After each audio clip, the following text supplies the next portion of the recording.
որքան պարզ է որ չի արել ու որքանով ինձ Արսեն Բաբայանը փոխանցեց Արշակ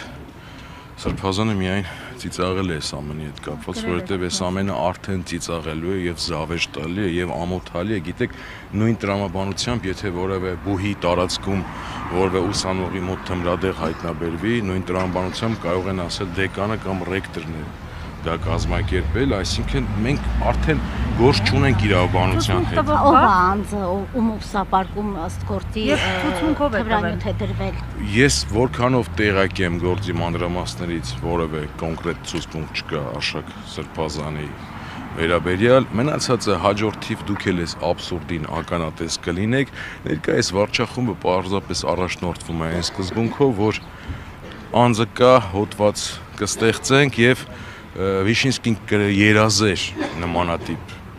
աշխատակիցներ ունենալու, որ այն ինչ որ հիմա կատարում է։ Լավ, ով էր այն անձում ուսապարկում թմրանյութ է դրվել, ըստ մեղադրանքի դա չի կարող մեղադրանքում չլինել, էլի։ Դա 18 թվականին այդ ակցիաներ անողներից անկեղծ անազգանունով չեմ հիշի Տեղեկություն կա Կարեն Պետրոսյանի, ես չեմ հիշի անազգանունով ընթացքում ամեն ինչի մասին կտեղեկանաք, բայց սենց ասեմ էլի ձեզ իմ հորդորը, իմ խորհուրդը, այս ամենին մի վերաբերվեք որպես փաստեր, որպես իրավաբանություն, այս ամենին վերաբերվեք այն արշավի շարունակություն, որը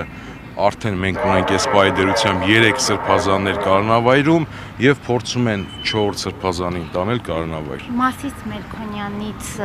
որևէ ակնկալիք։ Անկեղծ ասած չունեմ ակնկալիք, մենք արդեն բազմիցս ականատես ենք եղել, թե իշխանության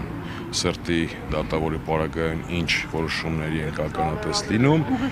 եւ հետարքրականը այն էր, որ Արսեն Բաբայանը նախորոք արդեն կանխատեսել էր եւ այս ամենը արդեն կանխատեսելի է, հասկանում եք, որ դատավորի մոտ կլինի, ոնց կլինի, չկա այդպիսի հավանականության տեսություն, որով կբաշխվեր 3-րդ սրբազանի գործը նույն դատավորին, բայց մենք ականատես ենք այդ ամենին։